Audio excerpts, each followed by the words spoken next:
Today, a very special guest, Andre Arsenal. Andre, you experienced a very, very, very special performance. Tell us about it. Tell us about how it all came about. Well, so I actually play at Sunset Cove in Portsmouth, Rhode Island on Sundays during the summer and during the warm weather. So I'd actually been playing there throughout the season, and I heard about the Mac McAnally concert. And the owner, I had never seen Mac before. I had, heard him with the Jimmy Buffett's band and never really gotten to hear much of his solo music. But the owner was a really big fan. So, being a musician, he said, "Hey, you really need to go to this show. This guy's amazing." And, he's a Nashville Hall of Fame songwriter. And Yeah, Mac is awesome. He's awesome. He's an incredible guy. yeah, yeah, in his own right, I mean, it's one thing to be Jimmy Buffett's right hand man, but I really, kind of listened to a little bit before the show. And even though it was Fourth of July weekend in Bristol, Rhode Island, which is a really big deal around here, he said, you should really come to this show. So that's why we were there. So you're watching Mac, and how many songs did he play? First of all, was there a sense or a hint, or was there a buzz that the great was going to be there that evening, or was it unexpected by everyone? Everyone's sitting down. Everybody's very relaxed.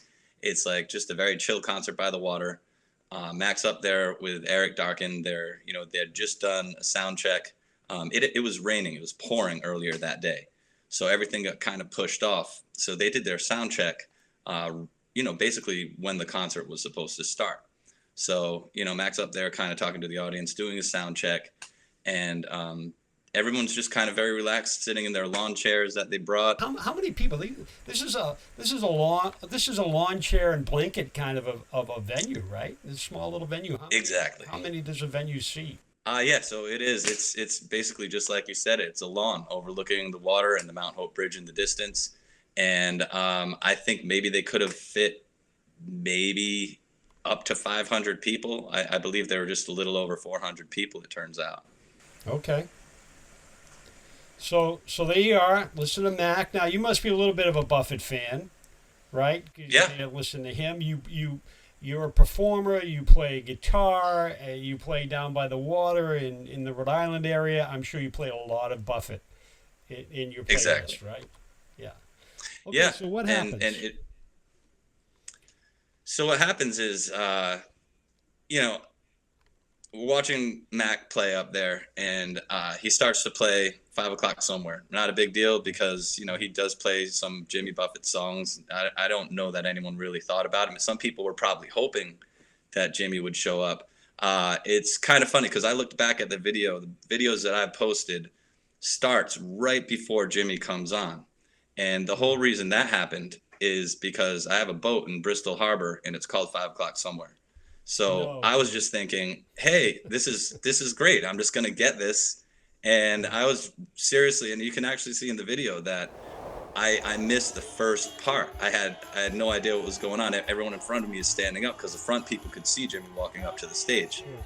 And right before he says, "What would Jimmy Buffett do?" everybody jumps up, and there's just this crazy excitement, and that little sitting down concert that it started as just turned into a party. You know. That is awesome. And how many songs did he play? 3, you said? So Mac played 2 songs with Eric to begin, and then they played. I'm pretty sure it was 2 songs. I have actually seen the set list. I'm pretty sure it was 2 songs to start out with, and then Jimmy ended up playing 8 songs, including the end of 5 o'clock somewhere.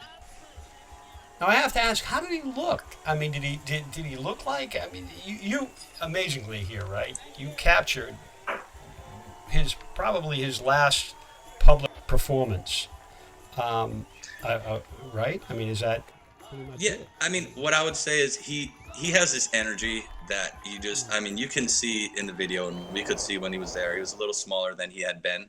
Obviously, he was dealing with sickness, but the thing that really struck me is his energy. He was up there giving the best performance he could, and had you not seen him, had you, it was just a great performance. I mean, nobody performed like him, and he definitely still. You couldn't tell he was sick by hearing him it was just kind of, yeah, he was a little smaller. Still had the energy though. It's really amazing that he put on such a great show. So when he finished his set, off stage he went. I mean, did he come in? Were the SUVs? Was there an entourage, or was he just like lingering around and walked on stage? He was not. He he pretty much walked on stage during that song. Again, nobody had any idea. There was a tent with sides, and there was kind of masking along the fence. So nobody. I honestly, I don't know where he came from. I don't know how. I don't know how he got there. But when he left, he went back into that tent. Max said, we're going to say goodbye to Jimmy, and then we'll come back. So he took about a 15-minute break, kind of a little intermission. And then I said, we're going to go say goodbye to Jimmy. And then, he came on with Eric, and they played the rest of the show, basically. Now, did any of the crowd sort of scurry over that way to try to get an autograph, try to do a meet and greet, or No, were they no. respectful of him and the fact that he came on stage in this small venue and did his thing? Yeah, Amazing thing. everybody was really respectful. It was a great crowd. It was, we were all just happy to be there. And yeah, he walked on during that song, walked off, kind of gave the fins up at the end, and it was, waving to everybody, thanking everybody, graciously left the stage, and then, that was it. He left as quickly as he came, basically. He was not only a musical genius, but a genius in business and an entrepreneur. And it was a shocker when it happened. I mean, with all of us. I mean, it wasn't the kind of a situation where he came out in a wheelchair or the kind of a Phil Collins kind of a thing where he's that ill. It must have been quite a shock to you as well when you heard the news. It was, and that's why, I think it was, again, as I said before, I think whenever anybody would hear, what would Jimmy Buffett do? Of course, any Buffett fan is gonna, hope he comes out, and he did, and he put on a terrific show the whole time. It was, yeah.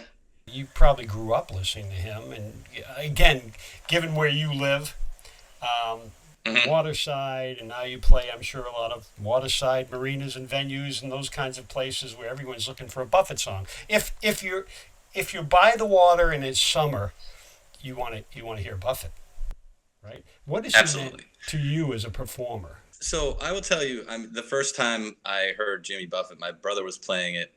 He had a cassette. This was back in the days of BMG and Columbia House in the kind of mid '90s, and it was Songs You Know by Heart. And it's just such a, that album is something that, he gave the cassette to me, and I just started, these are songs that people love to hear. He created this atmosphere whenever you heard his songs, this tropic rock or tropical rock, whatever they call it. He really started all of this. And I tried to include some of his songs, especially I'm, very lucky I get to play around the water. I kind of joke, I don't know that there's any place that I play around here that I don't have a water view, or at least the audience has a water view.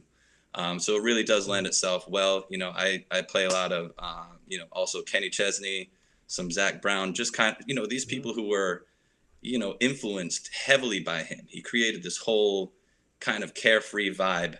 And I try to do, I play a lot of different styles of music when I play out, but I definitely try to do, work a lot of these songs in to kind of create the mood for people by the water. So the video's getting some views for you, I would imagine. It's been shared around a little bit. That's a moment that's special, I'm sure.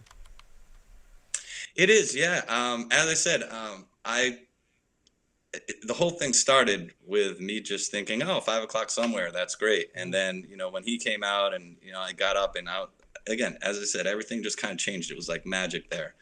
And I just felt like I just wanted to show people. It wasn't something that I ever thought about, really sharing much online. I actually had a bunch of the videos for that couple of months. I think I had only posted the big surprise when he came out. And I kind of posted that. Some people watched it, said, "Oh, that's really great." Around here, it was such a big deal. Obviously nobody knew it was going to be his last performance. So it was just a really cool thing that Jimmy Buffett showed up, in Island Park at Sunset Cove, this place that I perform at on a weekly basis. And that was just really something. So I posted it, didn't really get, got a decent amount of attention. And it wasn't until I was away during Labor Day weekend, and I'm kind of looking through my phones and showing people and realizing, wow, this is, I can't believe that I had actually forgotten I had a couple of the videos. So I just wanted to put them out there and share them with people. I knew a lot of people would want to see them. So it's, I'm happy that I was able to catch that much of it. I wish had I known he was going to be there and this was going to be his last performance, I would have kept my phone out the whole time. People would have complained, but Well, that's the I wish I had more of it, Yeah, Yeah. and you appreciate the music so much, I'm sure, that you sort of want to just experience the moment and not necessarily capture it, right? Exactly. I wanted to watch it, but also hold on to the memory for myself. And it turns out that it's been something that, I'm happy that I've had that to share with other people. Because I know his music meant a lot to so many people. And, it's such a positive person. And his music has really positively influenced a lot of people. And, he's definitely very missed by so many. Keep playing that Buffett when you're playing out, man, all right? My pleasure. Thank you. The Drift Podcast can be found at driftsociably.com or where all fine podcasts are heard.